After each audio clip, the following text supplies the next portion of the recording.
ഞാൻ ഓക്കെ. ചോദിച്ചു മേഘ്നയുടെ വീട് എവിടെ? വീട്ടിലിരിക്കുന്ന കറക്റ്റ് സ്ഥലവും ഇതൊക്കെ അറിയാലോ അല്ലേ? സ്ഥലപ്പേരൊക്കെ അറിയാം. ഭാഗ്യം. അത് നമുക്ക് ചോദിച്ചാ വീടെത്താൻ പറ്റും.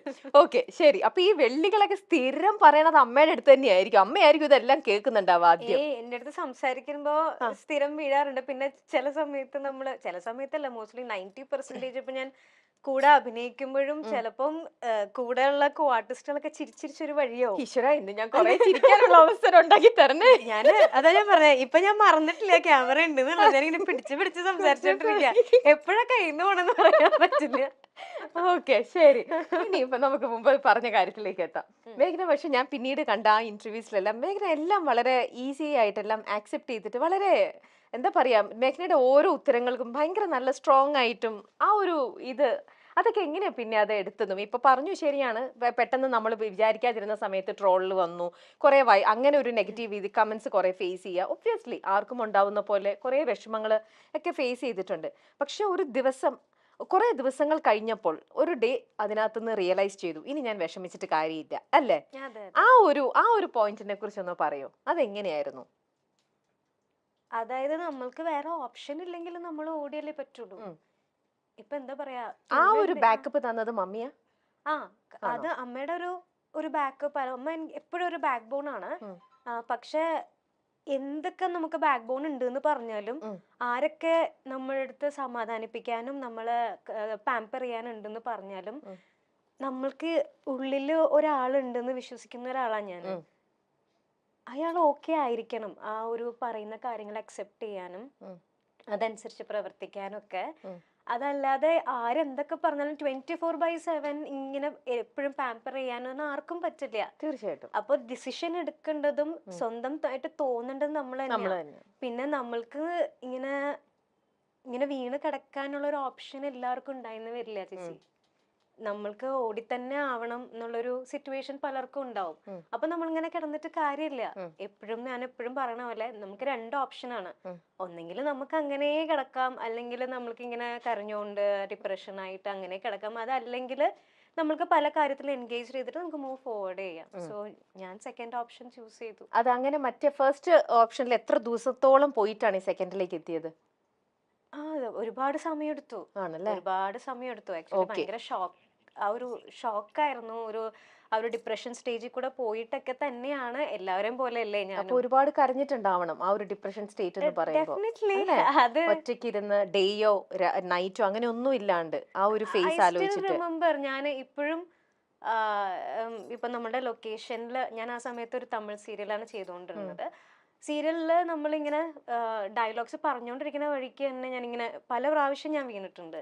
ആണോ? അപ്പം കോൺഷ്യസ്ലിയോ അൺകോൺഷ്യസ്ലിയോ സാധനം സബ് കോൺഷ്യസ് മൈൻഡിൽ ഇങ്ങനെ കിടക്കാണ്. ആ മൈൻഡിൽ അത് നമ്മൾ അതിന്ന് പുറത്തേക്ക് വരാനായിട്ട് ഇത്തിരി ടഫാണ്. നമ്മൾ ഒരിക്കലും, അതായത് നമ്മള് അങ്ങനെ ഒരു ഇപ്പൊ നമ്മൾ എല്ലാവരും കല്യാണം കഴിക്കുന്നത് ഇങ്ങനെ ആവുന്ന ഒട്ടും പ്രതീക്ഷിച്ചിട്ടില്ല. പ്രത്യേകിച്ച് എന്നെ പോലത്തെ ഒരു കുട്ടീനെ തീരെ പ്രതീക്ഷിച്ചിട്ടില്ല. ഞാൻ ഭയങ്കര ഒരു ഹോംലി ആയിട്ടുള്ള ഒരു കുട്ടിയാ. എന്നെ വളർത്തിയത് അപ്പാപ്പൻ അമ്മാമ്മ. അപ്പൊ അവരുടെ കുറെ കാര്യങ്ങളും അവരുടെ ആ ചട്ടക്കൂടി കിടന്ന് വളർന്ന ഒരു കുട്ടിയാണ് ഞാൻ. ചിന്തിച്ചിട്ട് പോലും ഇല്ല ഇങ്ങനത്തെ ഒരു കാര്യമോ അല്ലെങ്കിൽ ഇങ്ങനെ ഒരു സിറ്റുവേഷൻ ലൈഫിൽ ഫേസ് ചെയ്യേണ്ടി വരും എന്നൊന്നും ചിന്തിച്ചിട്ടില്ല. അപ്പൊ അത് ഫേസ് ചെയ്യേണ്ടി വരുമ്പോ ഡെഫിനറ്റ്ലി അത് ഭയങ്കര ടഫായിരുന്നു. മീൻസ് അത് അമ്മയാണ് എന്റെ കൂടെ നിന്ന് ആ സ്റ്റേജ് ഫുള്ള് കണ്ടിട്ടുള്ളത്. ഈ അമ്മയുടെ ഞാൻ നേരത്തെ ഇന്റർവ്യൂ ഒക്കെ കണ്ടിട്ടുണ്ട്. ചെറുപ്പത്തിൽ വളർത്തിയത് ഫുൾ അമ്മാമ്മ അപ്പാപ്പ അങ്ങനെയായിരുന്നു എന്ന് പറഞ്ഞു. ഗ്രാൻഡ് പാരന്റ്സിന്റെ കൂടെ ആയിരുന്നു. അന്നേരം ഈ മമ്മി എവിടെയായിരുന്നു? ഞാൻ എപ്പോഴും സംശയം തോന്നിയിരുന്നല്ലോ അമ്മയ്ക്ക്. അതായത് എനിക്ക് സിംഗിൾ പാരന്റ് ആണ്. അമ്മ മാത്രമേ ഉള്ളൂ. അപ്പൊ അതാ ഞാൻ പറഞ്ഞ, ചിലവർക്ക് വീണ് കിടക്കാനുള്ള ഓപ്ഷൻ ഇല്ല ചേച്ചി. അമ്മയ്ക്ക് എന്നെ വളർത്തണം എന്നുള്ള ഒരു വ്യൂ മാത്രം അമ്മയ്ക്ക് ഉണ്ടായിരുന്നുള്ളൂ. അപ്പൊ അമ്മയ്ക്കും അമ്മയുടേതായിട്ടുള്ള കുറെ പ്രശ്നങ്ങളും വിഷമങ്ങളും ഒക്കെ ഉണ്ടായിട്ടുണ്ട്. പക്ഷെ അമ്മ അതിനെ ഫൈറ്റ് ചെയ്തു. ഇപ്പൊ എന്താ പറയാ, തൂണുണ്ടെങ്കിലല്ലേ ചാരാൻ പറ്റൂ. സീരിയസ്ലി അതുപോലെയാണ്. അങ്ങനെയുള്ള ഓപ്ഷൻ ഉണ്ടെങ്കിലല്ലേ നമുക്ക് ചാരാൻ പറ്റുള്ളൂ. അമ്മ വളരെ സ്ട്രോങ് ആയിട്ടുള്ള ഒരു ലേഡിയാണ്. അപ്പൊ വെരി സ്ട്രോങ്. ഞാൻ കണ്ടതിൽ വെച്ചിട്ട് ഭയങ്കര സ്ട്രോങ് ആയിട്ടുള്ള ഒരു ലേഡിയാണ്. അപ്പോ മേഘനയുടെ ഒരു, എനിക്ക് തോന്നുന്നു അതാണെങ്കിൽ ഒരു റോൾ മോഡൽ എന്ന് പറയുന്നത് തീർച്ചയായിട്ടും അമ്മ തന്നെ ആവണം. അതെ, അമ്മേനെ ആർക്കും തകർക്കാൻ പറ്റില്ല, എന്നെ ഒഴിച്ച്. Very good. ടച്ച് വിടാതെ. അതുകൊണ്ട് അത് കണ്ട് വളർന്നൊരു കുട്ടിയാ ഞാൻ. So okay. അങ്ങനെയാണെങ്കിൽ മേഘന ഇപ്പം തൊട്ട് മുന്നേ പറഞ്ഞൊരു കാര്യം, ഇത് വേറൊരു കാര്യം കൂടെ കണക്ട് ചെയ്ത് ചോദിക്കാം. മേഘന എപ്പോഴും എല്ലാ കാര്യത്തിലും സീരിയൽ ആണെങ്കിലും ആയിക്കോട്ടെ, അല്ലെങ്കിൽ നേരത്തെ ചെയ്ത അഡ്വർടൈസ്മെന്റ് ആയിക്കോട്ടെ, വർക്കിന്റെ കാര്യത്തിലോ എന്തിൽ പോയി കഴിഞ്ഞാലും എപ്പോഴും ദ ബെസ്റ്റ് വേണമെന്ന് ആഗ്രഹിക്കുന്ന ഒരാളാണ്. എന്ത് ചൂസ് ചെയ്താലും മേഘനയുടെ ഓരോരുത്തരുടെ ഇഷ്ടവും ഓരോന്നാണ്. പക്ഷെ മേഘനയുടെ ഇഷ്ടത്തിന് പറ്റിയ ഏറ്റവും ബെസ്റ്റ് എന്ന് മേഘനയ്ക്ക് തോന്നുന്നത് പോയിട്ട് എപ്പോഴും പിക്ക് ചെയ്യാൻ ആഗ്രഹിക്കുന്ന ഒരാളെന്നാണ് എനിക്ക് മനസ്സിലായത്. പക്ഷെ നമ്മുടെ ലൈഫിൽ എവിടേക്കോ നമ്മൾ പിക്ക് ചെയ്യുമ്പോൾ ചില കാര്യങ്ങളിലെല്ലാം തെറ്റ് പറ്റിയേക്കാം. അങ്ങനെ തോന്നിയിട്ടുണ്ടോ? തെറ്റ് പറ്റിയേക്കാം നമ്മുടെ സെലക്ഷനില്, നമ്മുടെ തീരുമാനങ്ങളില്? ഇല്ല ചേച്ചി, നമ്മൾക്ക് ആ സമയത്ത് നമ്മൾക്ക് ദി ബെസ്റ്റ് ആയിരിക്കും നമ്മൾ സെലക്ട് ചെയ്യുക. നമ്മൾക്ക് ഒന്നുമില്ല, നമ്മളുടെ ഏറ്റവും നല്ലൊരു ബെസ്റ്റ് ഫ്രണ്ടിനെ നമ്മൾ സെലക്ട് ചെയ്ത് കൊടുക്കുമ്പോഴത്തേനും നമ്മൾക്ക് ഏറ്റവും ബെസ്റ്റ് അല്ല സെലക്ട് ചെയ്യാം. തീർച്ചയായിട്ടും. അപ്പോൾ നമ്മൾക്ക് സെലക്ട് ചെയ്യുമ്പോൾ അതിലും ബെസ്റ്റ് ആയിട്ടുള്ള കാര്യങ്ങൾ നടക്കണം എന്ന് വിചാരിച്ചിട്ടല്ലേ നമ്മൾ സെലക്ട് ചെയ്യുക. അതൊരിക്കലും തെറ്റെന്ന് ഞാൻ പറയത്തില്ല. ഇപ്പൊ ഈ ഇരിക്കുന്ന മേഘ്ന എന്ന് പറയുന്നത് അതിൽ കൂടെ ഒക്കെ കടന്നു വന്ന ആ ഒരു അതെ, മേ ബി അങ്ങനെ ഒന്നും അറിയാണ്ട് നിന്നിരുന്നെങ്കിൽ ചിലപ്പോ അങ്ങനെ തന്നെ ഞാൻ പോയേനെ. അപ്പം എല്ലാം ഒന്നെങ്കിൽ ഒരു ലെസൺ ആയിരിക്കാം, അതല്ലെങ്കിൽ ഒരു മൊമെന്റ് ആയിരിക്കാം, അല്ലെങ്കിൽ ഒരു മെമ്മറി ആയിരിക്കാം. എന്തുവാണെങ്കിലും അത് ലൈഫിന്റെ ഒരു പാർട്ടല്ലേ ചേച്ചി. അതിനെനിക്ക് മിസ്റ്റേക്ക് എന്ന് പറയാൻ പറ്റില്ല. പക്ഷെ നമുക്ക് ഇതുപോലെ ഇപ്പം എന്തെങ്കിലും ഒരു നമ്മൾ ചെയ്തു പോയി കഴിഞ്ഞപ്പോൾ ബെസ്റ്റ് എന്ന് തന്നെ വിചാരിച്ച് നമ്മളത് സെലക്ട് ചെയ്തു.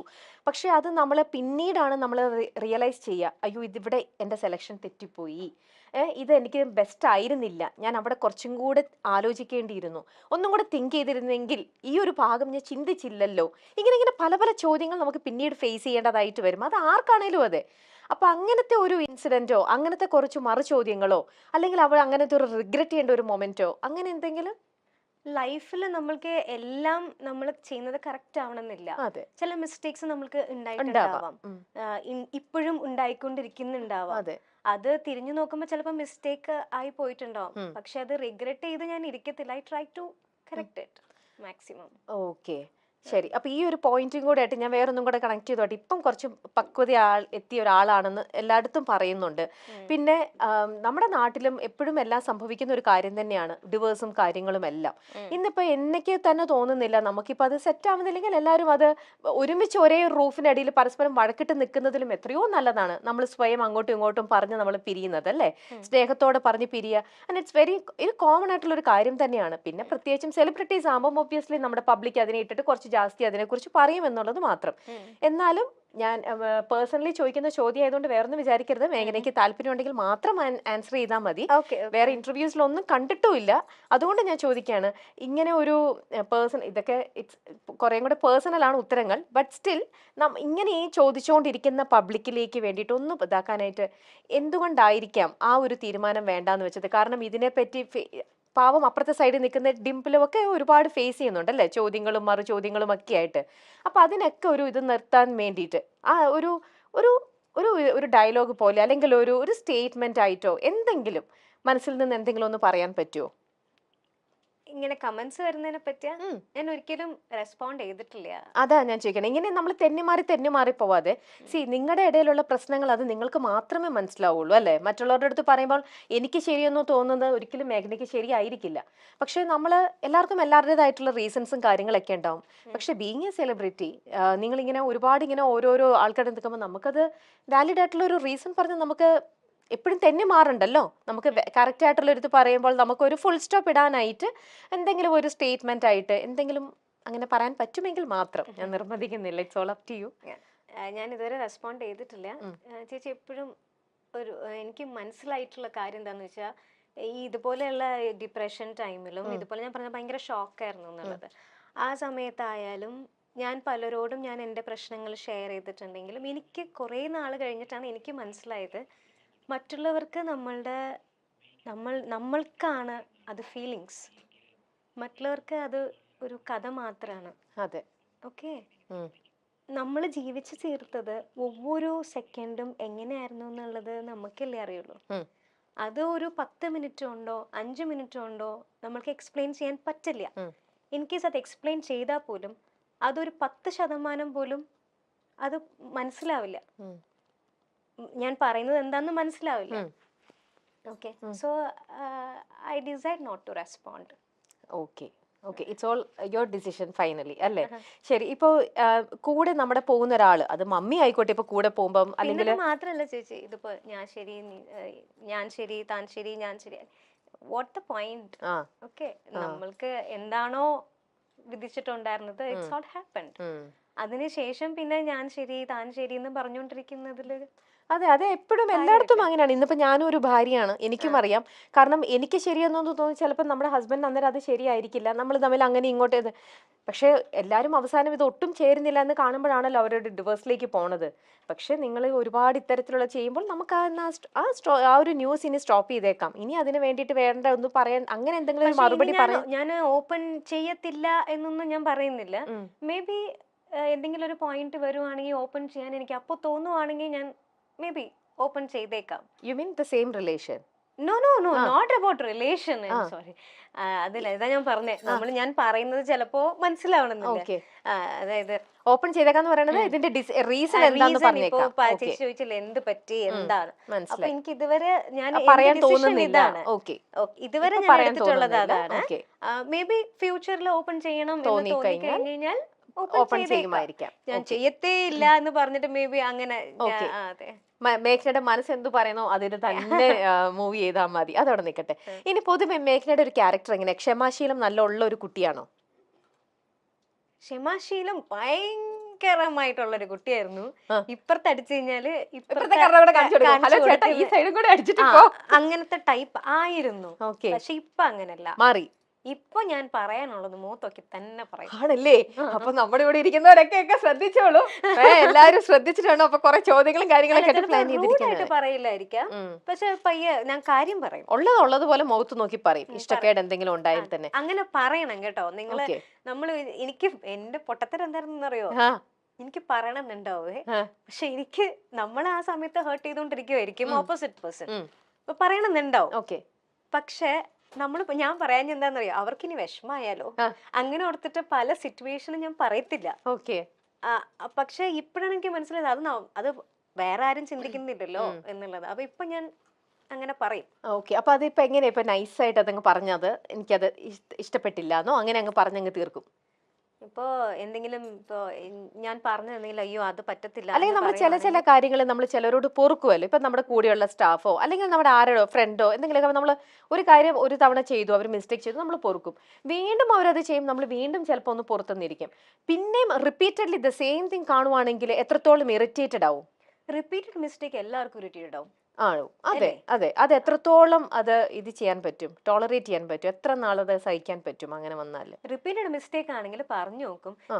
പിന്നെ ഇത് പറയണ പോലെ ചൊല്ലിക്കൊട് തല്ലിക്കൊട് തള്ളിക്കള, ചൊല്ലിക്കൊട് തല്ലിക്കൊട് തല്ലിക്കൊട് തള്ളിക്കള. ഓക്കെ, അപ്പൊ അങ്ങനെയാണ് നമ്മുടെ നിങ്ങളൊക്കെ ഇപ്പം സീരിയലിലൊക്കെ ഒരുപാട് ആൾക്കാരെ ഫേസ് ചെയ്യുന്നുണ്ട്, ഒരുപാട് ആൾക്കാരുമായിട്ട് മിങ്കിൾ ചെയ്യുന്നുണ്ട്.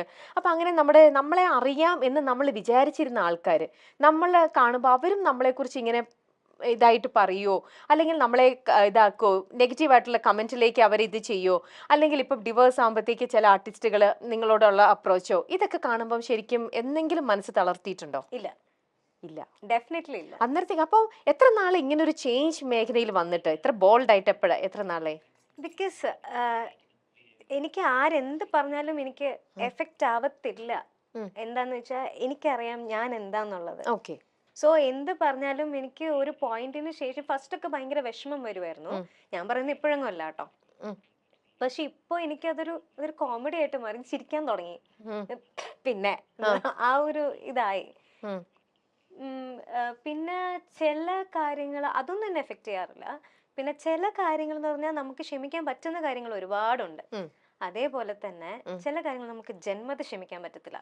ചേച്ചിക്ക് ഉണ്ടായിട്ടുണ്ടാവും. അതെ, അത് ആർക്കാണേലും അതെയല്ലോ, നമ്മൾക്ക് ജന്മത്തെ ക്ഷമിക്കാൻ പറ്റില്ല, അങ്ങനെ ഉണ്ടായിട്ടുണ്ട്.